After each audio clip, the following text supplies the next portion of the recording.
thank you so much for joining me. Until now on the show, we've discussed how branding and communications can drastically mend broken company culture in the post-COVID workplace, what leadership can do to realign purpose and vision within their workforce, and methods of tapping into intrinsic motivation. Today, I'd like to focus on the rapid rise of AI, its presence in the workplace, and the ultimate effects it has on human teams.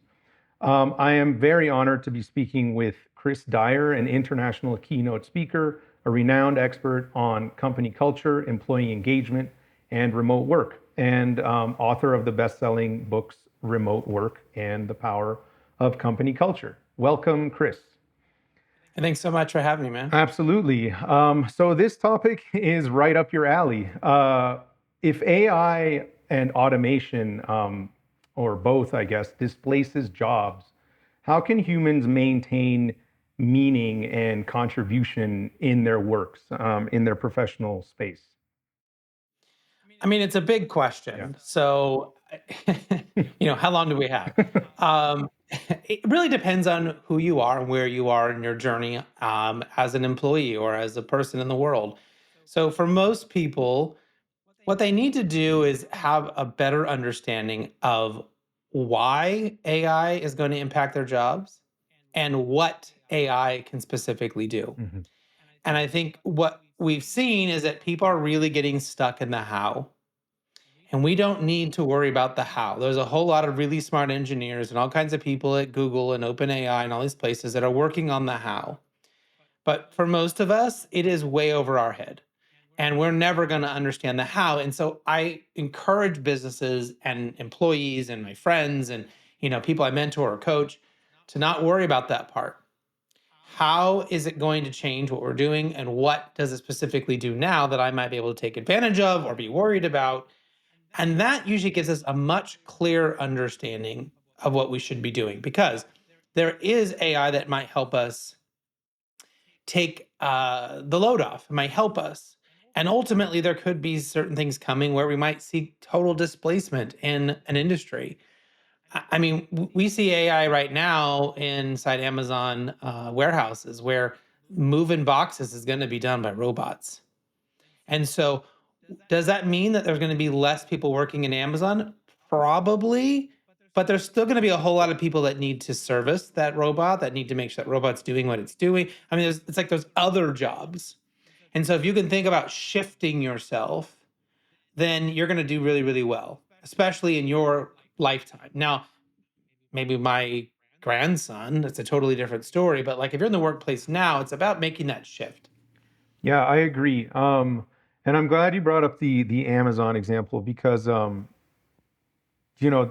original fear always was actually in the blue collar space. It's like, robotics and AI and automation is going to take over those sort of task oriented jobs more directly, for lack of a better word. There's more of a one to one sort of reflection of what the machine can do, um, versus what the actual task at hand is, because it's automated, because it's sort of mundane. Uh, but now, now we're talking about white collar jobs. We're talking about desk jobs. We're talking about, more analytical positions and tasks. And even, like, for example, we've seen a great rise in finance, even in legal, in accounting. And of course, in our field, in my field, in the creative space, in branding and marketing and so on, where AI, where people are using AI more and more. I mean, literally daily, myself included, to write copy, for example. There was a time when copywriters were king in our space, and almost immediately that position was threatened last year, with the onset of ChatGPT. So uh, I think it's interesting. I think what you said about like understanding how it's being implemented and how it's being used, and how we might be able to complement it as opposed to fear sort of being replaced by it is very important, and a very important distinguishing factor, because it's, the way that I always think about it is that it should be used as an enhancement, right? It should be able to complement what we're doing. I even say if you're going to use ChatGPT or Claude or some other platform, that it treat it like a junior new hire. Like give Yeah. it give it like all the instructions, all the direction, and then check and check its work. And I think if you sort of treat it like that, then it's interesting. So how do you think we can sort of mitigate the potential fear or concern of employees and team members that believe that their jobs might actually be might be threatened, or there might be a question as to their own value. You know, where do they find meaning and purpose in their own sort of in the life cycle of their employed journey, as it were? And again, I think for a lot of employees, we're not at that moment yet. It's a little early. If we can really continue to expand and create AI, but we're seeing pendulum swings here. I mean, your copyright example was great. However, Google has now come back and said we're punishing content Mhm. on websites that are filled with just a bunch of ChatGPT created crap. And so what happens is the copywriters are now back in the game and they're using ChatGPT to help them write better articles, using it as an assistant, not a replacement. And so that's what I'm saying. This is the how. There's so much happening.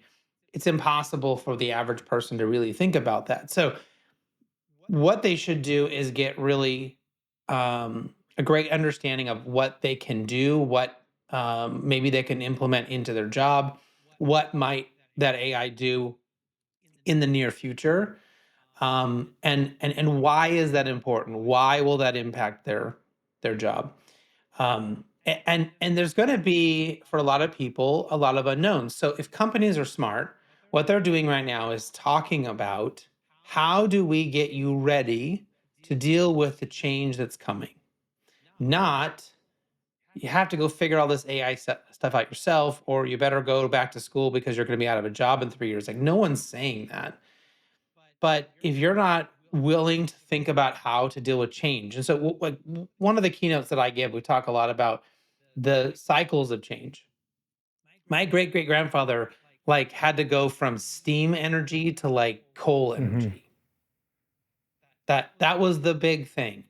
You and I have literally gone from floppy disks to pagers to cell phones to Internet of Things, AOL to Google to like the amount of, and now AI, the amount of change is absolutely daunting in our lifetimes.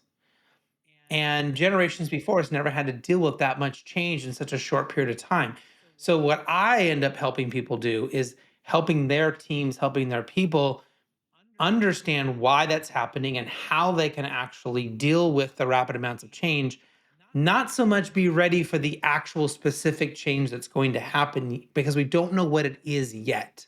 We don't know if we're going to have self autonomous, trucks and the entire trucking industry is going to change. We don't know that for sure yet. And we don't know if the AI will get to the point that it can take all of these certain jobs or well jobs just shift Mhm. a little bit. We don't know yet. And I think that's part of the challenge that every organization has got to figure out. Right. Man, that was simple and full. Made me think of pagers. That's so funny. The the So I mean, even theoretically, though, right? Like we don't necessarily know for sure, but I think one thing you said that really stood out to me was just sort of figuring out how to adapt. It's almost like, you know, like the way that I always think about it, and the way that we try to, in our own work and the programs that we build, we build for scale, right? We build for like whatever is coming next, being able to adapt and grow into something, which is sort of the root of strategy. You create these long-term visions and plans, and then build into that strategy. It's like, what is the destination here? So if the destination is um, like to the point where we're sharing the workplace with machines, then what's required. Uh, for example, I always think of like training programs, like giving people a reason to find more fulfillment in whatever it is they're doing. To where their quality of life is being affected to the point where they feel like they have a better quality of life because they're learning more, like what humans were made for, which is exploration, creativity, emotional thought, critical thinking, and so on, and being able to like learn more skills. What is the there's a phrase for these upskilling and reskilling, um, where you're basically training all the time, and you're at it, training while you're working, training while you're building, training while you're growing, etc. So that you're consistently exercising the mind and finding value in your presence and in your teamwork and so on. What do you think about those kinds of applications? So it's really important that people think about doing that. What we've seen is that companies are traditionally terrible at doing this as being the lead for this. So where we see it being a lot better is if companies are allowing people the time to go and upskill and reskill how they feel best. Maybe you give them a list of options or resources. But I mean, listen, if I told you, hey, we're going to go on a 6 month trip, and I'm not, that's all I'm telling you. You're going to be gone for 6 months or go 3 months or whatever. So you might go back and study. You might be prepared to learn a new language or, figure out how to read a map, or like there might be things you might do academically. You might also say, I'm going to go start working out every day. Hmm. I'm gonna start walking. I'm gonna start lifting weights. Like we're going on 3 months. You're not telling me if I'm going to Kilimanjaro or if we're just gonna go walk in New York. Like I've not told you what that journey is gonna be. And but each person is gonna kind of decide what they can do to be prepared for this unknown thing that's gonna happen. And so when companies sort of force people into, well, you're all gonna go to the gym, and you're gonna do this one program, this one thing that doesn't necessarily address the varied amounts of things that we may need to be prepared for. And so that's why it's much better if the company says, we want you to take 5 hours a week or 10 hours a week or whatever it is, or one day a week to go and learn one of these things that we think could be important, to go and that's where we see employees get really excited because they have that choice and that freedom to say, I'm really interested in this, or I'm really interested in that, or this kind of ties into my work, and I can go get upskilled or reskilled or whatever that may be. Instead of just like, we're going to force you into this one alley in this one area, and that doesn't tend to work. On the flip side, if you want to look at it from like a futurist standpoint, what would I expect to happen in a lot of countries? Probably not the United States. It'd be wonderful if this would happen in the United States, but I don't have the greatest confidence. This will happen in the Sweden and Norway and Denmark probably first, and probably follow suit in a lot of parts of Europe for sure. And that is, and maybe in parts of Asia. But this is going to be where the technology releases us from this need to have to work 40 hours a week. That maybe this could allow us to only work half the time or two-thirds of the time. And maybe that extra time we could spend with our families or raising our kids better. Or maybe you take that time and you're going to go volunteer in your community or to make the world a better place. Like, can you imagine an entire army of Americans if they had a third of their work was they had to go volunteer, they had to go help paint a wall or help a homeless person or like go to a food, like the amount of insane change of good that would create.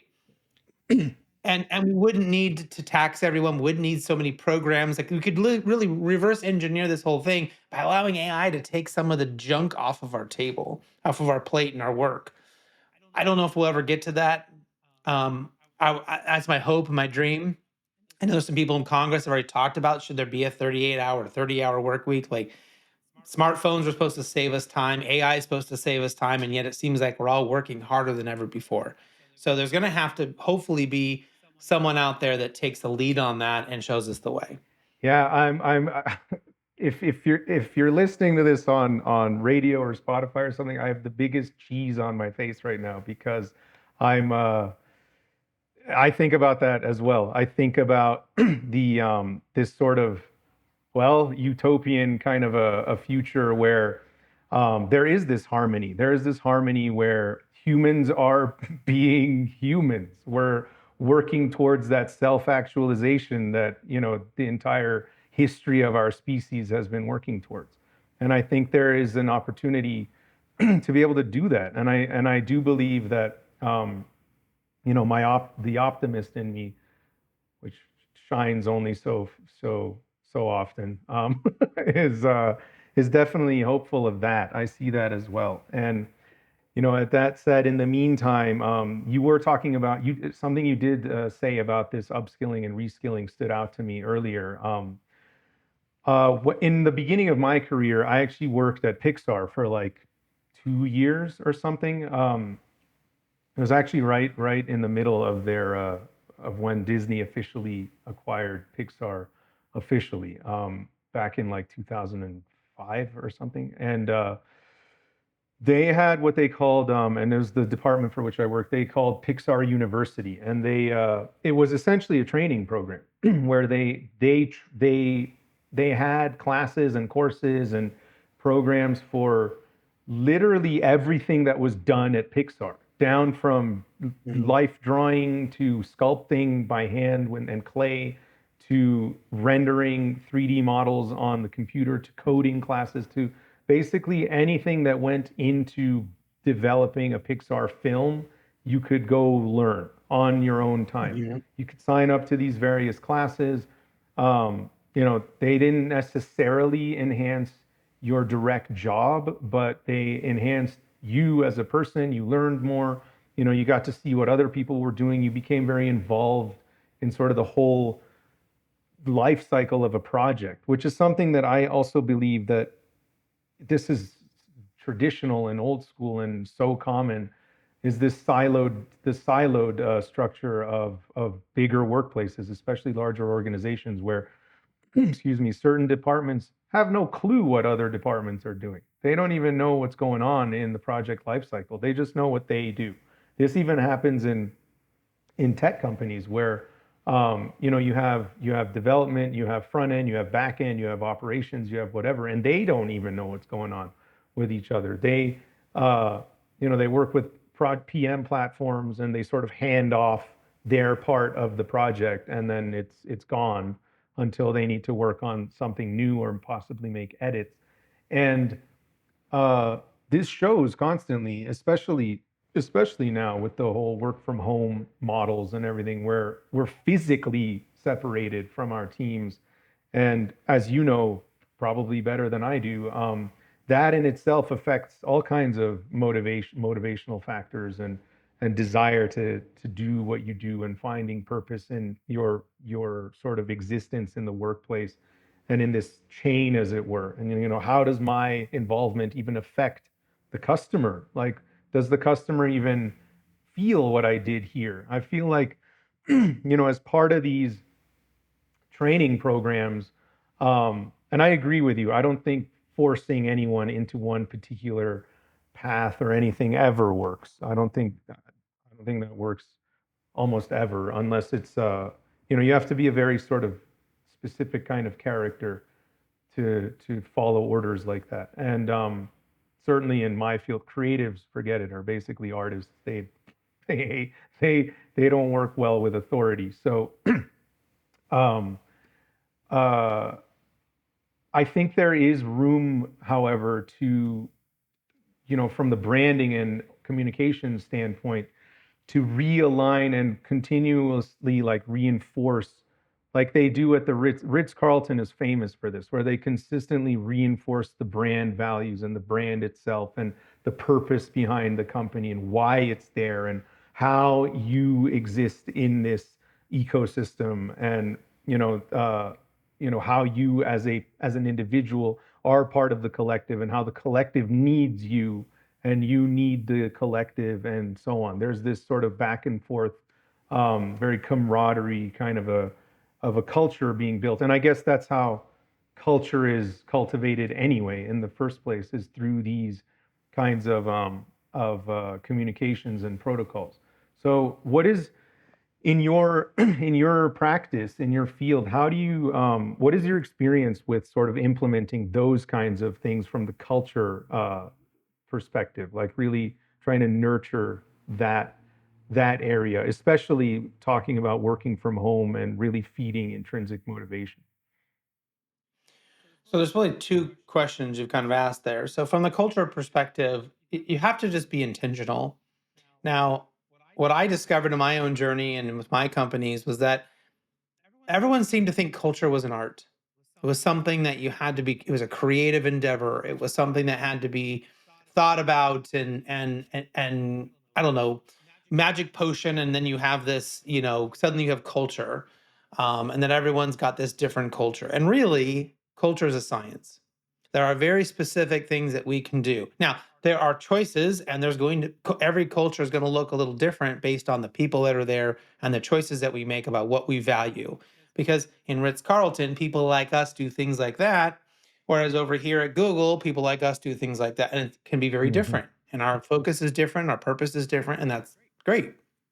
But both were intentional. And where we see the biggest problem is that companies are not intentional enough. They believe that people will fall in line because they're supposed to, a little that command and control kind of thing. And we just seen it recently. Gallup came out and said like we got 11% worse since COVID with engagement. I mean, we were already terrible. Like we couldn't. No one thought it could get any worse, and it got 11 points lower. So, and where is that coming from? Well, it's a lack of intentionality. And I have this like vision in my head of a good culture, and it's sort of like a neighborhood where everyone's kind of helping and doing different things, and someone's planting, food, and somebody else is like making sure we have fresh water, and like all these people are doing different things. And like a bad culture is like some jerk CEO standing in the middle of the desert with a shovel, trying to like dig that first hole and saying, "Why is my culture suck?" Right? It's just like all by it takes a community, it takes intentionality, it takes complexity. And so many leaders believe that they are good at culture and they are good at hiring the right people. And the data says that that's not true, that they suck at it. What they're good at is maybe creating that product or service. What they're good is the actual thing that the company was created to do, but they're not so good at the other stuff. And they overinflate and they're overly confident about that. Now, your second part of your question was about remote work. And what we have seen, and we've studied this, I worked with a big study with Walden University for a year. And what's really surprising, and this is why companies struggle with remote work, is that when people go remote, their entire value system flips upside down. So there's like six things that they really value. And when you are in a company, when you drive into an office on a consistent basis, personal connection is the most important thing to your job because you have to navigate people all day. You like to be near Bob in the cubicle next to you who types too hard and like microwaves fish. Like you have to navigate these people all day long. Okay. Now, when you go home and you don't have to navigate that, you got to be on Zoom calls, but like you don't have to deal with like people in your space. And like you can technically like shut off that call for 5 minutes and get your sanity back. Personal connection is still important, but now becomes the least important of the important things.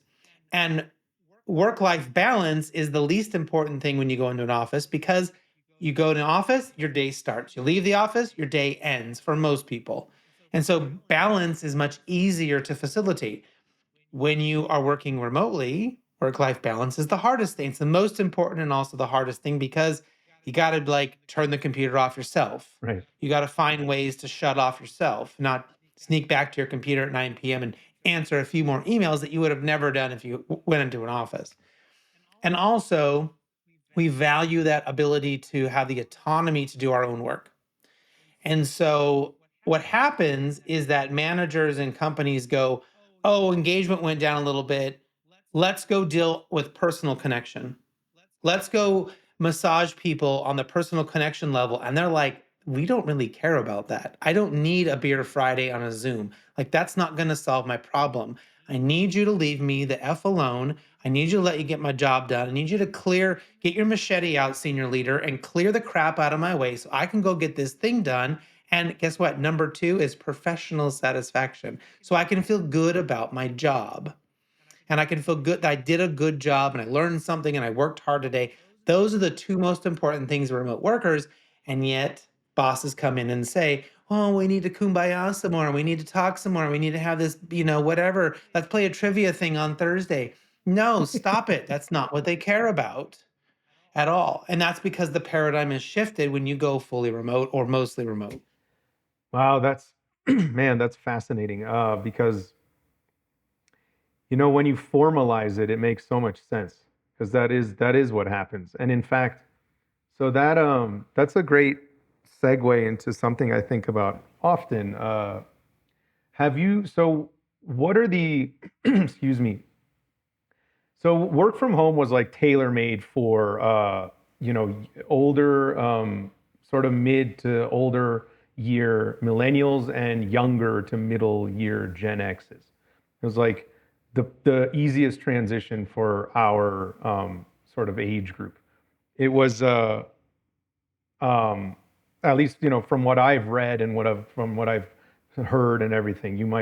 Maybe you can enlighten me, but and it was also very difficult for older Gen X's and Boomers, and very difficult for younger people, younger millennials and Gen Zs, and specifically because in my experience and what I've learned is for the younger people, it was because they hadn't had the experience yet, so they didn't have sort of in a word, the discipline or the know-how of how to, navigate the workplace and how to even learn the tools and the programs and the software. There's also a misconception that younger people are technologically very savvy, which is not necessarily true. Like they might know how to use the stuff, but they don't know how to use it like in effectively. They're masters of the internet. They're masters on social media and the internet, but when it comes to like inner office programs, PM tools, ERP systems, and this kind of stuff, it's all very alien to them. And learning that stuff by yourself at home behind a desk is a lot more difficult, and it comes with its own challenges rather than sitting next to someone or next to a superior or senior uh, coworker who can sort of walk you through it when you need it in the moment and so on. And of course, communications and feeling alienated and all that adds to decreased motivation from home. And then Boomers have their own issues because their traditional work life was completely thrown for a loop. Like going into the office and coming home, like you just described, was very much their framework. And so my question is, have you noticed these discrepancies between age groups, and how would you potentially apply these notions that you're talking about to help, let's say, the younger generation in finding both value and motivation and feeling good about, like, do those priorities that you listed still fall into the same framework for the younger generation, for example? Does that make sense? It does. And so it's really, really easy to want to put people into a framework that revolves around their age or their designation of gen whatever. And that sells headlines and it sounds good and it's a really easy way to think about it, but it's totally wrong. And the reason for that is that what we see when we go back and study this is it's not their age. There are some things that a generation may have or have not. As my good friend Matt Havens likes to say, you're either old or you're young. Like there's kind of two groups in work.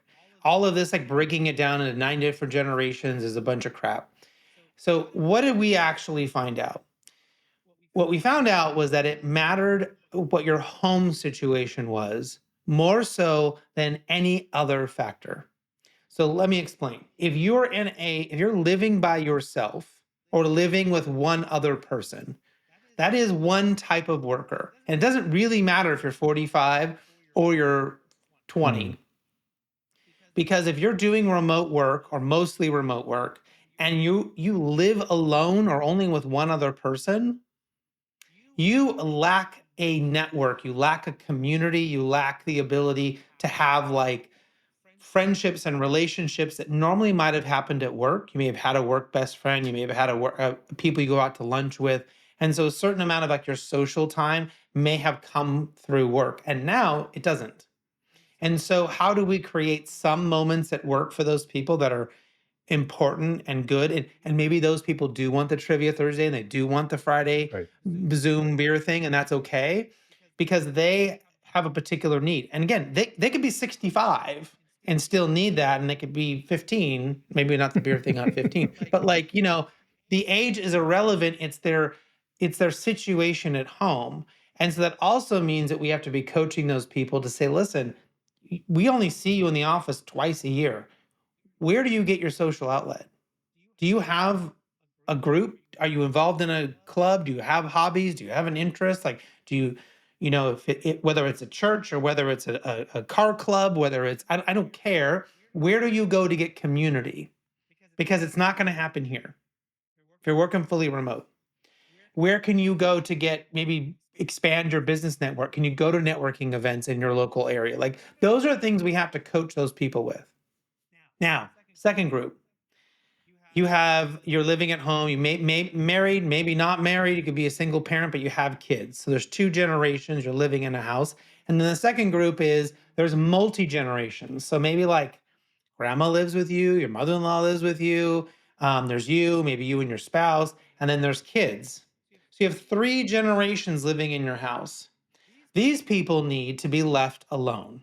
These people need more bandwidth, they need more patience, and they need more flexibility to get their work done because they're going to be able to do 5 hours of hard work here. They're going to need 2 or 3 hours of grace, and they're going to come back and they're going to kill it for you at the end of the day. And it's almost like a split shift because they got to deal with pickups and drop-offs and dinner and all this other stuff.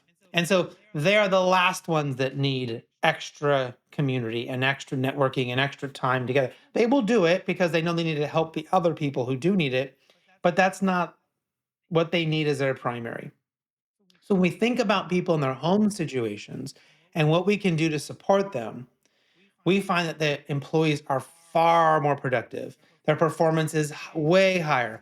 The company's profits are way higher. And ultimately, you keep your people, more of your people for longer. And that's, I think, that's the bar for me, right? That do people want to be here and are they happy? Yeah. And that's how we have to think about it. And then going and creating those specific approaches. Because I might say to someone who I know has like a ton of people living in their house, like, do you have a quiet place to work? Like, what do you do when like the world is, you got three screaming kids and like, grandma's asking you to log on to Netflix for them? Like, what are you doing to get your sanity back? That's a totally different approach than to, hey, I know you live alone. Like, where do you get your community? And that's a better way of approaching it than, well, you're a Gen Xer, you must have this, you must do that. And I'm going to put some BS framework around you and try to manage you that way. Yeah. I love that. Thank you. And you did enlighten me. So it's like, I mean, it's still, well, it's still categorical, but it's more about lifestyle, specifically than age. I mean, age Yeah. essentially goes out the window, and you explained that really well. You broke that down really well. So thank you for that. So I think even in that capacity, then, because it's categorical, you can still, because my mind went straight to what if it's a larger company and like creating these support systems for all your people, essentially, without creating a cumbersome individualistic sort of model, because that's just not, it's not sustainable. It still has to be, for this type of person, this category of person, we want to offer these kinds of models or support systems or programs or whatever. And as I'm thinking about, going back to like the AI conversation and automation and even just overall employee engagement and building culture and creating an environment where people want to work, right? Like at the end of the day, as a company or as a leader, you don't want people to come and go all the time. You want them to stick around, especially if they're good at what they do and they're really contributing, and we see this give and take, and you're giving them and they're giving us. To your point, your profits go up, your productivity goes up, and so on. But there still has to be a sort of scalable and sustainable way of applying that kind of support so that people do feel valued and they do feel like they have the space to live their lives in this particular lifestyle if they have kids or if they have the grandma or if they do require a community because they live alone or whatever. Then there has to be, how do you go about creating programs that are accessible across the board? Is it just sort of like let's just say as an onboarding practice, you hire somebody new, and then as part of their onboarding, you sort of figure out, or you give them options. Or like, if you're in this category, you have a family and whatever, these sort of things might be useful for you. If you're in this, then these sort of things might be useful for you. Is that how you would think about it? Yeah, so the company or the HR department need to be really thinking through what are the things that we're going to offer and we're going to talk about, and that we give training to our leaders on what we're going to do and to think this way. But ultimately, it's the leader's job. It's that middle manager's job who's managing 10 people or 5 people or whatever. It's their job to go and have those conversations Hmm. and to have that varied approach, that hopefully they're not managing too many people, that they can think about it and have that approach. Also, if we're talking about that from time to time, we as employees, if we're just one person on a team, can also think about how we can support our fellow employee, because if we understand what they might need from us given what their circumstances are. I mean, I had employees that, like, if I just left them alone, that was all they wanted. Like, ultimately, what they would be like, hey, I have my work. I need you. They had expectations of me to take care of the company and things run well. But like, basically, like, hey, I got my job and I get my job done every day. And basically, what I need is everyone to leave me alone. And I understand what my goals and metrics and KPIs are. Like, I'm going to hit them. It's not. They're not saying leave me alone like they don't want to Yeah. work. They're saying, like, I know what my work is. I know what I'm supposed to do. Leave me alone. I'll be on the occasional meeting. I know that I have to do it, but like, get out of my way. Yeah. And I was like, hallelujah, those are my favorite people. Like, go do your thing. I'm going to stay out of your way, and they show up and they work their butts off every single day. Usually I had to like talk them into taking time off. I had to beg them to go take a vacation. Um, and that's a totally different person than some middle manager who's got, multi-generational in the house and works a ton of hours and travels and like is just juggling chainsaws on fire all the time.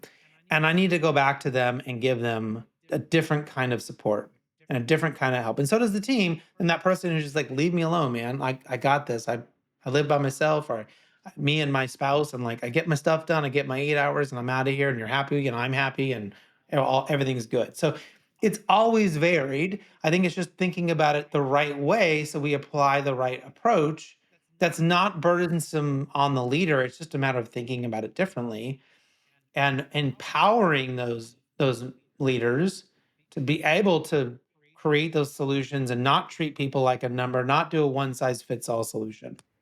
Yeah, that resonates deeply with me. So we have a program that we created over the last about 18 months ago. We call it so it's not your traditional brand strategy program. We call it the inside outside in model, and the reason for that is because it's a excuse me, it's this holistic model where we're not just creating this external go to market brand strategy, which is your standard brand strategy. It's the customer value proposition, right? We create not just that, we also create the internal brand strategy, so the employee value proposition.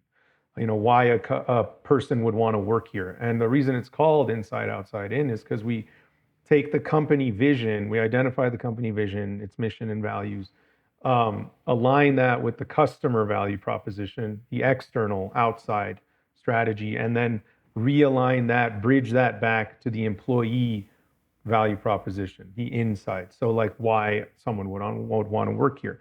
And why that what you said resonated with me is because when we go back in, normally the customer value prop is like you have not you don't have too many customers. You have one type of customer, maybe a handful, depending on your offerings.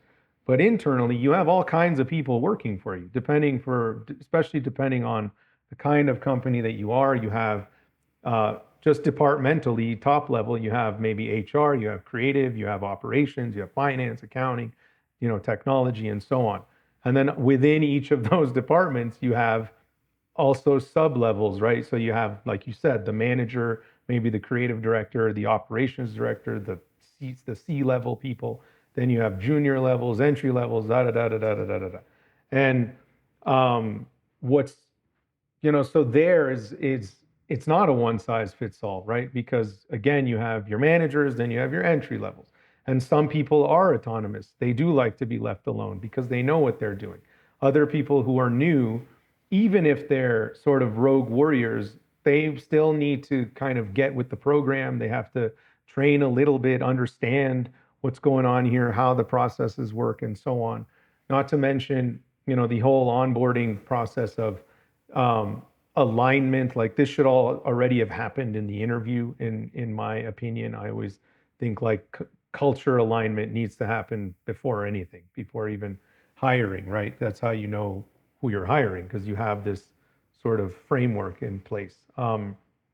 And so when you're creating these programs for employee engagement and cultural alignment, it is absolutely essential to understand the nuances between the different type of workers that you have and what their work ethic is and how it fits into the entire narrative of this organization and how you can offer support to that type of person and that personality type with their lifestyle.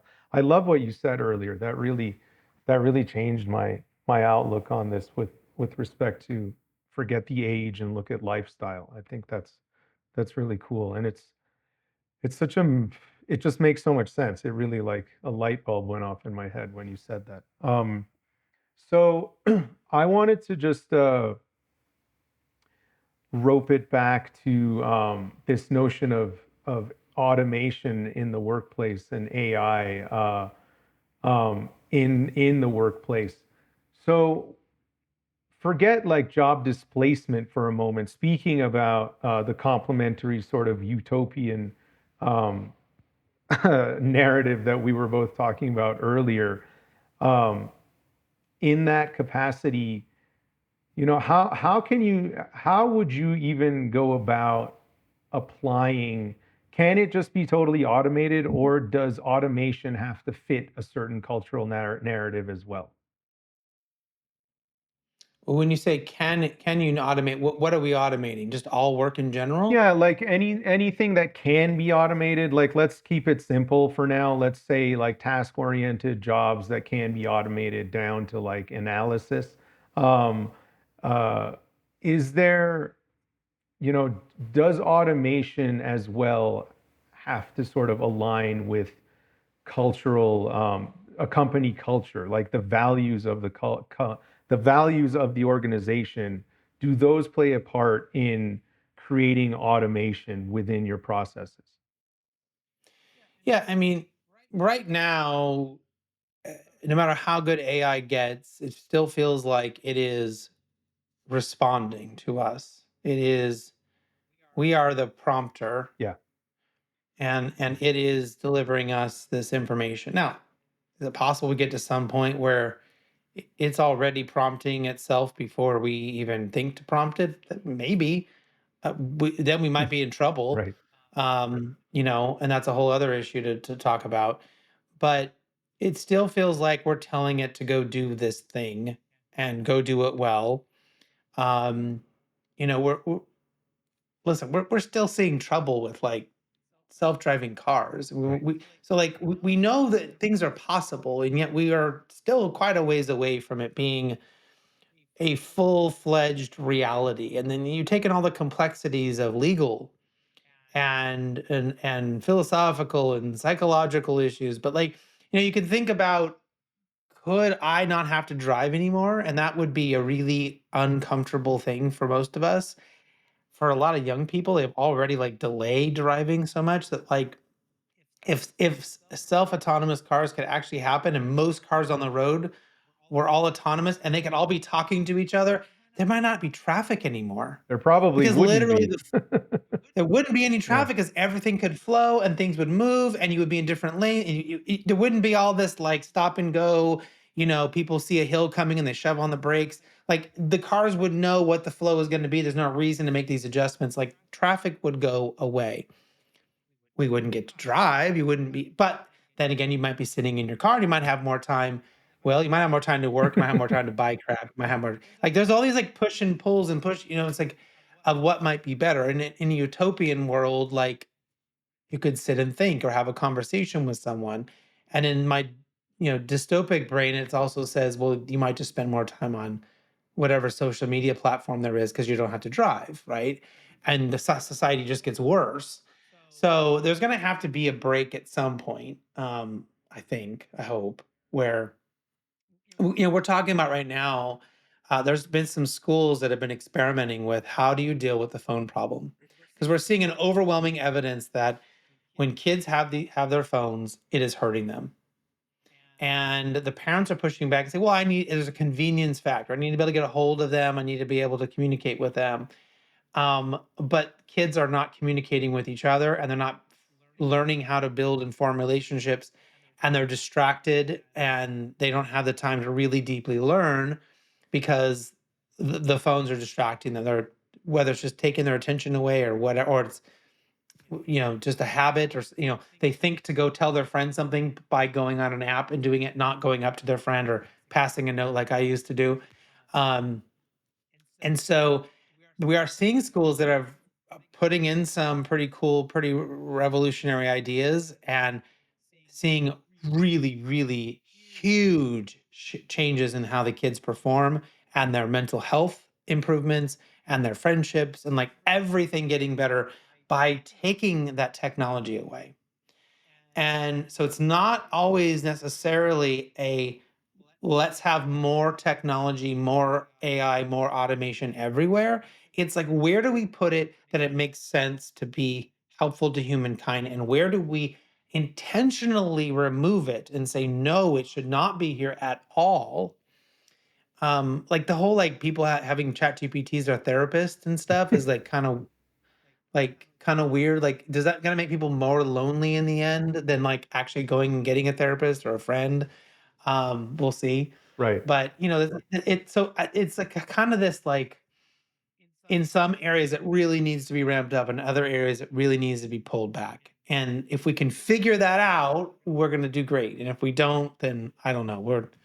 It's gonna be something out of a sci-fi movie. Yeah, absolutely. And